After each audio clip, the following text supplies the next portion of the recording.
Et enfin, le dernier exercice de ce DS, est-ce que les affirmations sont vraies ou fausses? Et justifiées.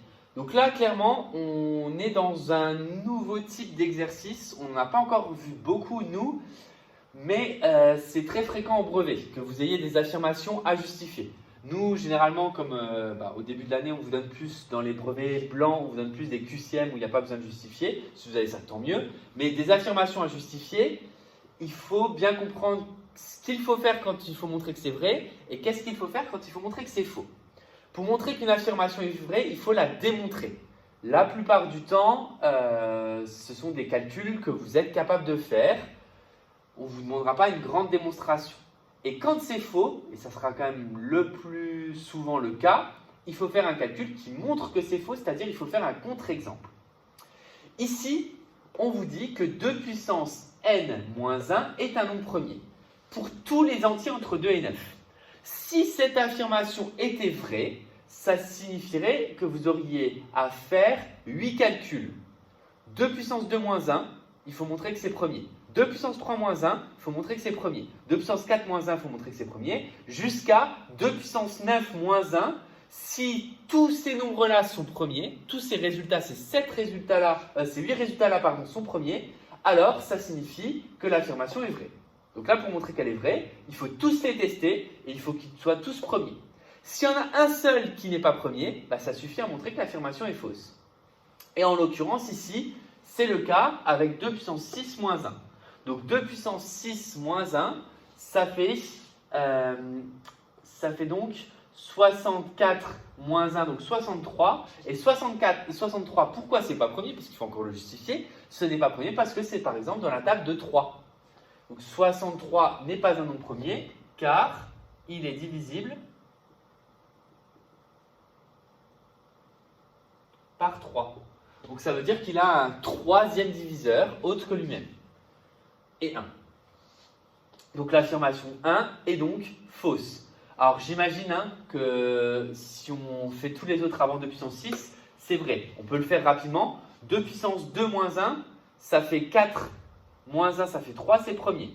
2 puissance 3 moins 1, ça fait 8 moins 1, ça fait 7, c'est premier. Donc ensuite, 2 puissance, il y en avait un autre, 2 puissance 4 moins 1, 2 puissance 4 moins 1, ça fait 16 moins 1, ça fait 15, et 15 n'est pas premier, donc 2 puissance 4 moins 1 fonctionnait aussi. 2 puissance 5 moins 1, ça fait 32 moins 1, ça fait 31, 31 est bien premier. Donc 2 puissance 6 moins 1 ne fonctionne pas, et je ne vais pas aller au-delà, mais en tout cas, voilà, il y avait déjà 2 puissance 4 moins 1 qui ne fonctionnait pas puisqu'il donnait 15. Ensuite, les nombres 70 et 90 ont exactement 2 diviseurs premiers en commun. Pour savoir ça, on va les décomposer en produits de facteurs premiers et voir s'ils ont, justement, dans leur décomposition, 2 nombres premiers en commun. 70, c'est 2 fois 5 fois 7. 90, c'est 2 fois 3 au carré fois 5. Quels sont les diviseurs du coup premiers en commun? Il y a donc 2 et 5. Il a donc exactement 2 diviseurs premiers en commun qui sont 2 et 5. Donc l'affirmation là est vraie. Donc là, clairement, ce qui était sous-entendu, c'est pour trouver les diviseurs premiers d'un nombre, il faut faire la décomposition. Parce que les diviseurs premiers d'un nombre apparaissent dans la décomposition produit de facteurs premiers, évidemment. 2 divise 70, 5 divise 70, 7 divise 70. Ici, 2 divise 90, 3 divise 90, 5 divise 90. C'est juste que 3 le divise 2 fois. Et donc, du coup, ça nous donne les diviseurs premiers de chaque nombre. Et donc là, il a bien 2 et 5 en commun.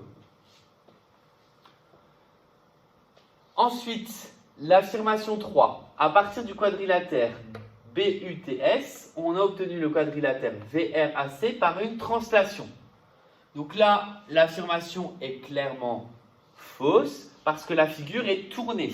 Et donc là, l'élève, comment elle a justifié, et très bien justifié que ce n'était pas une translation, elle l'a justifié par une rotation ou une symétrie centrale aussi.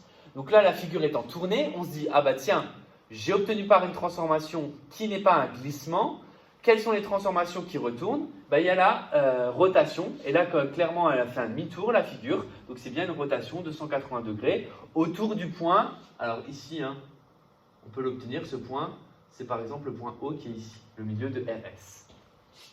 Donc là, c'était un peu plus difficile à justifier, mais là, ça a été très bien fait. Ce que j'attendais en tout cas, c'était de dire que ce n'était pas une translation. Pourquoi? Parce que ce n'est pas un glissement et parce que ça tourne. Et si ça tourne, c'est une rotation. Et là, en plus, préciser l'angle. Donc, devoir quasiment parfait de cet élève.